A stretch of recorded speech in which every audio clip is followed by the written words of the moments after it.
Days, yeah. So he said. How was the weather? It rained over the weekend. It did. Yeah. Sorry, Ryan. I don't know. That's all right. Okay. We can continue our personal conversation later. Maybe we should Leave Kerr on the weather.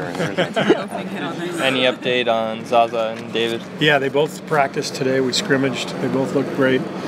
David is getting an x-ray this afternoon. The doctors want to make sure the x-ray is clean.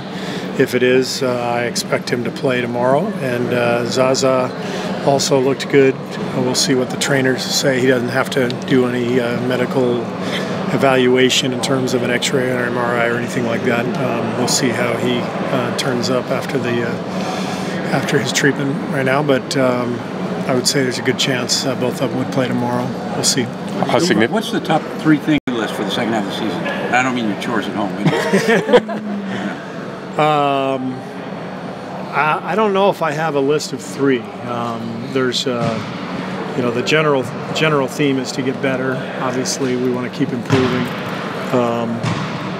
And for me, those areas are pretty simple. It's, it's going to be boring, but offensive execution at key times of the game. Other teams on an 8-0 run. We got to come down and have a great possession. And I think we can get better in that regard. Defensively, continuing to cut down on the number of times we don't box out, or the number of times we get beat backdoor. Frankly, last week that happened several times a game. I think the guys were looking at the All-Star break, so I really want to clean that up. We just can't give up those easy baskets in the playoffs. And then the obvious one would be to be fully healthy and fresh and ready to roll when the postseason starts. And that may mean managing some rest. We have the most insane schedule I've ever seen in all my years in the NBA coming up. 5-game trip back east, come home for 1, fly to Minnesota, and then have a back-to-back in San Antonio.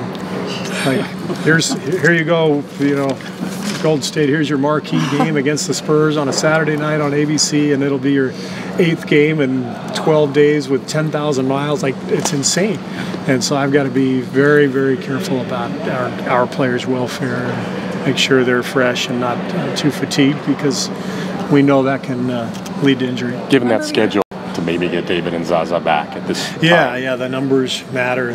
We need the depth. Because if it allows us to, rest a guy here and there, then we're more able to do so and still be competitive. You mentioned that you gave the here. What was the reason?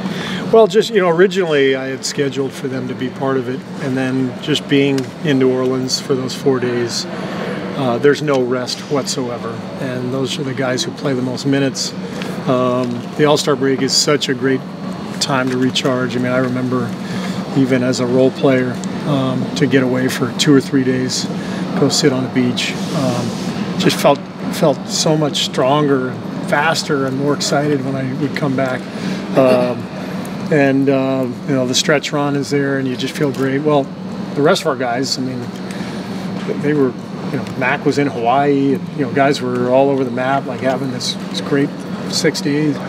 It only made sense for me to give the 4 All-Stars an extra day. 1 day of practice isn't going to kill them, but I think it allowed them to get out of town Monday morning from New Orleans, and they'll be coming back tonight. So at least they got a couple of days off, and I think that'll help them be recharged. What about his debrief? Went to San Diego Monday. We came back right after the game in New Orleans.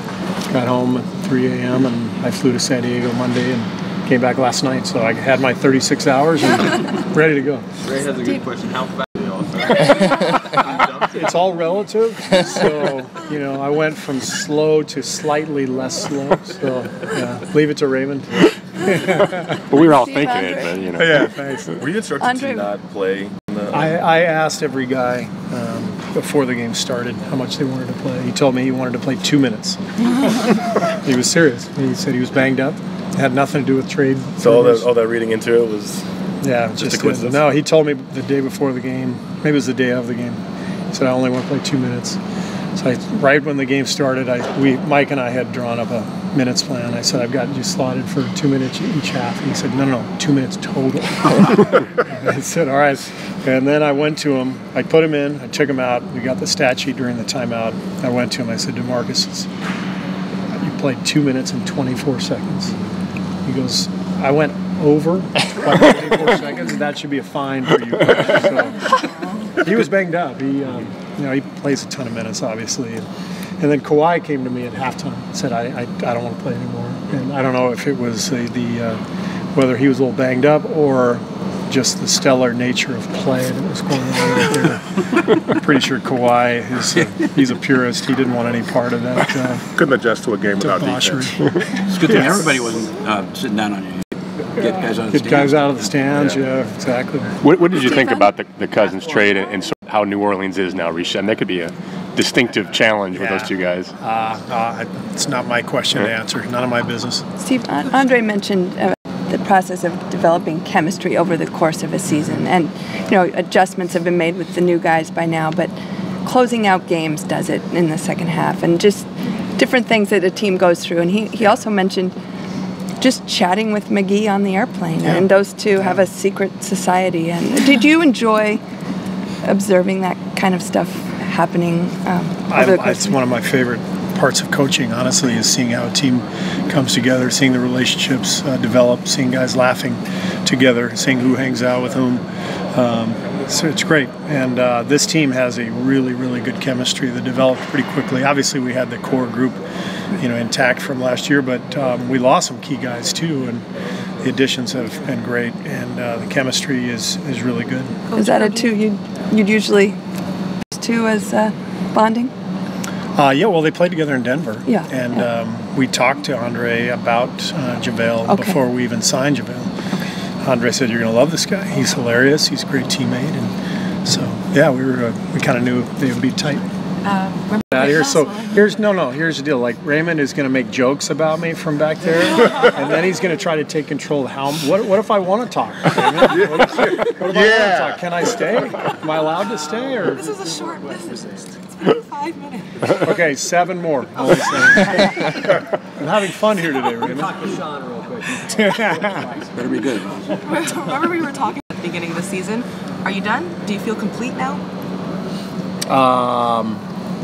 Yeah. I don't feel like we're going to change or experiment in any way, like changing the rotation or anything like that. We're still trying to get better, but I don't anticipate moving pieces around much. I kind of like our rotation as is, but you never know with injuries and stuff. We could be forced to experiment. Zaza, I haven't decided yet. I got to make that decision. I want to make sure first that he's healthy. And it depends too, like what happens with David. Like, is David healthy? Are they both playing? It could, there's kind of a domino effect on all this stuff. I would anticipate that ultimately Zaza will be back starting. I liked that whole rotation, and JaVale has helped us dramatically, and he'll be playing a role. It's a center by committee situation, but right away we'll see how we play it. JaVale's just lost stars play into that. Yeah, I mean, that's one of the things with rotations. Everybody adds a little something different based on who they're playing with. Zaza's numbers are pretty good with that group too. And I don't always buy the numbers. Like the numbers can be deceiving. You have to really look at it for what it's worth, and there's trade-offs with each guy. They all have their strengths and weaknesses, but JaVale has been fantastic, and he's earned every minute that we give him. How important is it for every aspect, all the concerns the team even had inside that position? Well, we kind of knew we were going to play center by committee coming into the season, but we didn't know exactly how it would play out. So to know that we can count on really 4 different centers, if you include McAdoo, who's been playing center since David's been out. And even Looney, we've been able to play 5 different people in that spot, and Looney's done a good job. So it's a good luxury, and it's up to us to figure out the combination that makes the most sense. Thank you.